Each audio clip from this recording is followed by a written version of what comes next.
ಓಂ ಶ್ರೀ ಗುರುಭ್ಯೋ ನಮಃ. ಫ್ರೆಂಡ್ಸ್, ಎಲ್ಲರಿಗೂ ನಮಸ್ಕಾರ. ಪ್ರೀತಿಯ ವೃಶ್ಚಿಕ ರಾಶಿಯ ಆತ್ಮೀಯ ಬಂಧುಗಳೇ, ಇಂದಿನಿಂದ ನಿಮ್ಮ ಜೀವನದ ಗುಪ್ತ ಬಾಗಿಲು ತೆರೀತಾ ಇದೆ.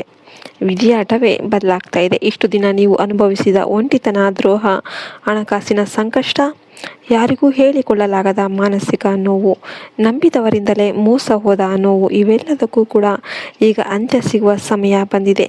ನಿಮ್ಮ ರಾಶಿಯ ಅಧಿಪತಿ ಮಂಗಳ ಅಂದರೆ ಧೈರ್ಯ, ಶಕ್ತಿ, ಭೂಮಿ, ರಕ್ತ, ಹೋರಾಟ. ಇಷ್ಟು ದಿನ ಮಂಗಳನು ನೀಚ ಸ್ಥಿತಿಯಲ್ಲಿ ಅಥವಾ ಶನಿಯ ದೃಷ್ಟಿಯಲ್ಲಿ ಸಿಲುಕಿದ ಕಾರಣ ನಿಮ್ಮ ಶಕ್ತಿ ಇದ್ದರೂ ಕೂಡ ಅದನ್ನು ಬಳಸಲು ಆಗಲಿಲ್ಲ. ನೀವು ಸುಮ್ಮನಿದ್ದರೂ ಕೂಡ ಜಗಳ ನಿಮ್ಮನ್ನು ಹುಡುಕಿಕೊಂಡು ಬಂತು.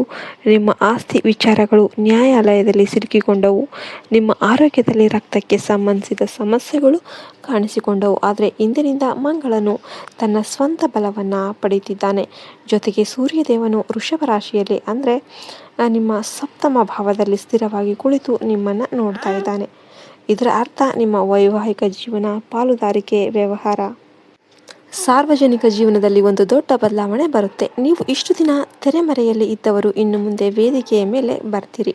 ಎದುರಿಸೋದು ನಿಮ್ಮ ಕಠಿಣ ಪರಿಶ್ರಮ, ಅಚಲವಾದ ನಿಷ್ಠೆ ಮತ್ತು ಕಟ್ಟುನಿಟ್ಟಾದ ಒಂದು ಶಿಸ್ತು ಇಂದು ನಿಮ್ಮನ್ನು ರಕ್ಷಿಸ್ತಾ ಇದೆ. ವೃಶ್ಚಿಕ ರಾಶಿಯವರು ಸಾಮಾನ್ಯವಾಗಿ ಯಾರಿಗೂ ಹೆದರೋದಿಲ್ಲ, ಆದರೆ ಒಮ್ಮೆ ನಂಬಿದರೆ ಪ್ರಾಣವನ್ನೇ ಕೊಡ್ತಾರೆ. ಇಂದು ನಿಮ್ಮ ಆ ನಿಷ್ಠೆಯೇ ನಿಮ್ಮನ್ನು ಕಾಪಾಡುತ್ತೆ. ನಿಮ್ಮ ಇಂದಿನ ಪರಿಶ್ರಮಕ್ಕೆ ತಕ್ಕಂತೆ ಭವಿಷ್ಯದಲ್ಲಿ ಅದರ 100ರಷ್ಟು ಫಲಿತಾಂಶಗಳು ನಿಮ್ಮನ್ನು ಹುಡುಕಿಕೊಂಡು ಬರಲಿವೆ. ಆದ್ದರಿಂದ ಬೇಸರ ಮಾಡಿಕೊಳ್ಳದೆ ಸಂಪೂರ್ಣ ಮನಸ್ಸಿನಿಂದ ಕಾರ್ಯಪ್ರವೃತ್ತರಾಗಿ ನಿಮ್ಮ ಕಾರ್ಯಕ್ಷೇತ್ರದಲ್ಲಿ ಒಂದು ರೀತಿಯ ಸ್ಥಿರತೆ ಕಾಯ್ದುಕೊಳ್ಳೋದಕ್ಕೆ ಇದು ಸಹಾಯ ಮಾಡುತ್ತೆ. ನಿಮ್ಮ ಗುರಿಯತ್ತ ನೀವು ಇಡುವ ಪ್ರತಿಯೊಂದು ಹೆಜ್ಜೆ ಕೂಡ ನಿಮ್ಮನ್ನು ಯಶಸ್ಸಿನ ಸತ್ಕಾರಕ್ಕೆ ಹತ್ತಿರವಾಗಿಸುತ್ತೆ. ನಿಮ್ಮ ಜೀವನದ ಇಷ್ಟೊಂದು ಏರಿಳಿತಗಳ ನಡುವೆ ಇಂದು ನಿಮಗೆ ಸಿಗುವ ಅತ್ಯಂತ ದೊಡ್ಡ ಸಮಾಧಾನ ಅಂತಂದರೆ ನಿಮ್ಮ ಕುಟುಂಬದ ಪ್ರತಿಯೊಂದು ಸದಸ್ಯರು ಇಂದು ನಿಮ್ಮ ಬೆನ್ನೆಲುಬಿಗೆ ಕಲ್ಲು ಬಂಡೆಯಂತೆ ನಿಲ್ಲಲಿದ್ದಾರೆ. ವೃಶ್ಚಿಕ ರಾಶಿಯವರಿಗೆ ಕುಟುಂಬದ ವಿಚಾರದಲ್ಲಿ ಬಹಳ ಭಾವನಾತ್ಮಕ ಸಂಬಂಧ ಇರುತ್ತೆ. ಹೊರಗೆ ಕಠಿಣವಾಗಿ ಕಾಣಿಸಿದರೂ ಕೂಡ ಒಳಗೆ ಬಹಳ ಮೃದು ಮನಸ್ಸು ನಿಮ್ಮದು. ನಿಮ್ಮ ನಿರ್ಧಾರಗಳಿಗೆ, ನಿಮ್ಮ ಪರಿಶ್ರಮಕ್ಕೆ ಅವರ ಕಡೆಯಿಂದ ಸಂಪೂರ್ಣ ಸಹಕಾರ ಮತ್ತು ಪ್ರೀತಿ ದೊರೆಯಲಿದೆ. ನೀವು ಕುಟುಂಬದ ಜವಾಬ್ದಾರಿಗಳನ್ನು ನಿಭಾಯಿಸುವಲ್ಲಿ ತೋರುವ ಕಾಳಜಿ ಅವರಿಗೆ ನಿಮ್ಮ ಮೇಲಿರುವ ಗೌರವವನ್ನು ಮತ್ತಷ್ಟು ಹೆಚ್ಚು ಮಾಡುತ್ತೆ. ಆದರೆ ನಿಮ್ಮ ಮನಸ್ಸಿನಲ್ಲಿ ಇಂದು ಒಂದು ರೀತಿಯ ಚಂಚಲತೆ ಮನೆ ಮಾಡಬಹುದು.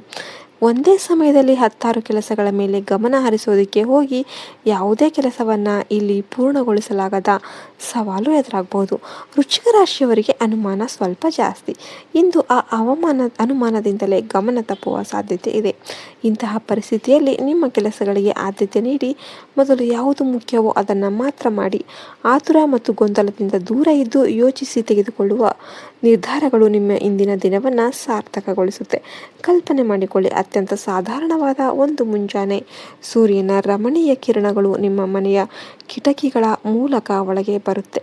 ನೀವು ದಿನನಿತ್ಯದಂತೆ ನಿಮ್ಮ ಕೆಲಸಗಳಲ್ಲಿ ಮುಳುಗಿರ್ತೀರಿ. ನಿಮ್ಮ ಮನಸ್ಸಿನಲ್ಲಿ ಏನೋ ಆತಂಕ ಇದೆ. ತಕ್ಷಣವೇ ನಿಮ್ಮ ಮೊಬೈಲ್ ಫೋನ್ ರಿಂಗ್ ಆಗುತ್ತೆ. ಆ ಕಡೆಯಿಂದ ಬರುವ ಒಂದು ಸಂದೇಶ ಅಥವಾ ಕರೆ ನಿಮ್ಮ ಇಡೀ ಬದುಕಿನ ಚಿತ್ರಣವನ್ನೇ ಬದಲಾಯಿಸಿಬಿಡುತ್ತೆ.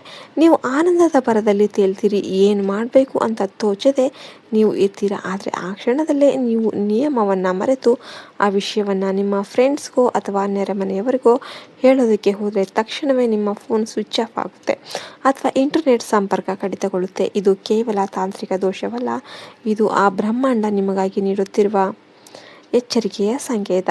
ಆ ರಹಸ್ಯವು ಕೇವಲ ನಿಮಗಾಗಿ ಮಾತ್ರ ಮೀಸಲಾಗಿದೆ. ವೃಶ್ಚಿಕ ರಾಶಿಯವರು ಗುಪ್ತ ವಿಷಯಗಳನ್ನು ಇಟ್ಟುಕೊಳ್ಳುವಲ್ಲಿ ನಿಸ್ಸೀಮರು. ಆದರೆ ಇಂದು ನಿಮ್ಮ ಬಾಯಿ ತಪ್ಪಿದರೆ ನಿಮ್ಮ ಅದೃಷ್ಟ ಕೂಡ ತಪ್ಪುತ್ತೆ.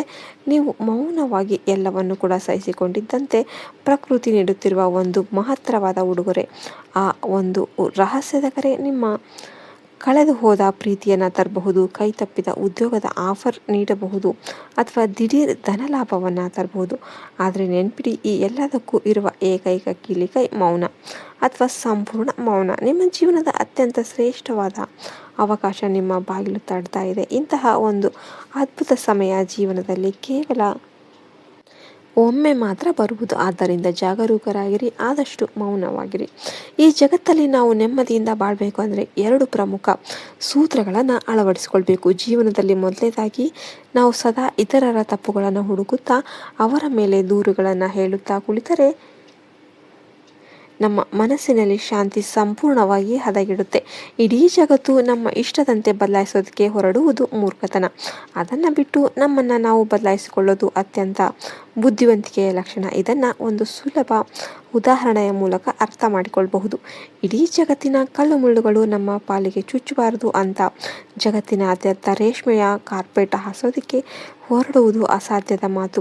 ಅದರ ಬದಲಿಗೆ ನಮ್ಮದೇ ಕಾಲಿಗೆ ಒಂದು ಸಾಮಾನ್ಯ ಜೂಡು ಅಥವಾ ಚಪ್ಪಲಿಯನ್ನು ಧರಿಸಿಕೊಂಡ್ರೆ ನಾವು ಎಂತಹ ಕಠಿಣ ಹಾದಿಯಲ್ಲಾದರೂ ಕೂಡ ಸುಲಭವಾಗಿ ನಡೆದು ಸಾಗಬಹುದು.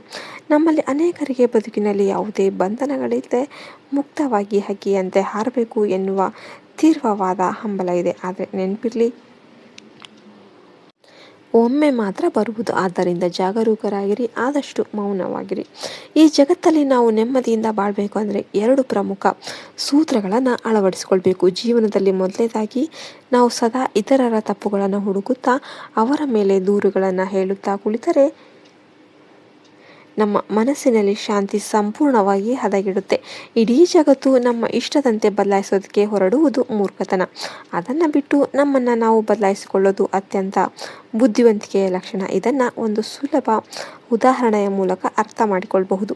ಇಡೀ ಜಗತ್ತಿನ ಕಲ್ಲು ಮುಳ್ಳುಗಳು ನಮ್ಮ ಪಾಲಿಗೆ ಚುಚ್ಚಬಾರದು ಅಂತ ಜಗತ್ತಿನಾದ್ಯಂತ ರೇಷ್ಮೆಯ ಕಾರ್ಪೆಟ್ ಹಾಸೋದಕ್ಕೆ ಹೊರಡುವುದು ಅಸಾಧ್ಯದ ಮಾತು.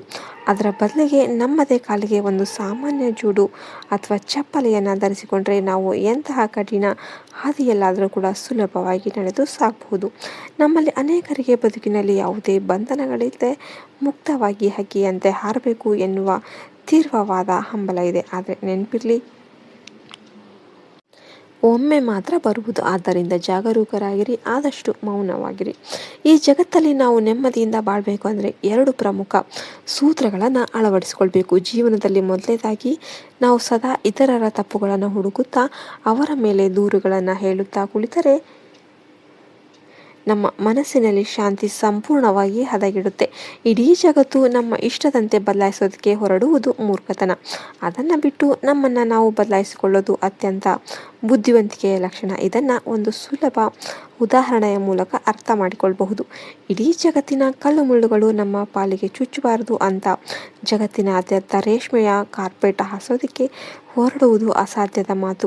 ಅದರ ಬದಲಿಗೆ ನಮ್ಮದೇ ಕಾಲಿಗೆ ಒಂದು ಸಾಮಾನ್ಯ ಜೂಡು ಅಥವಾ ಚಪ್ಪಲಿಯನ್ನು ಧರಿಸಿಕೊಂಡ್ರೆ ನಾವು ಎಂತಹ ಕಠಿಣ ಹಾದಿಯಲ್ಲಾದರೂ ಕೂಡ ಸುಲಭವಾಗಿ ನಡೆದು ಸಾಗಬಹುದು.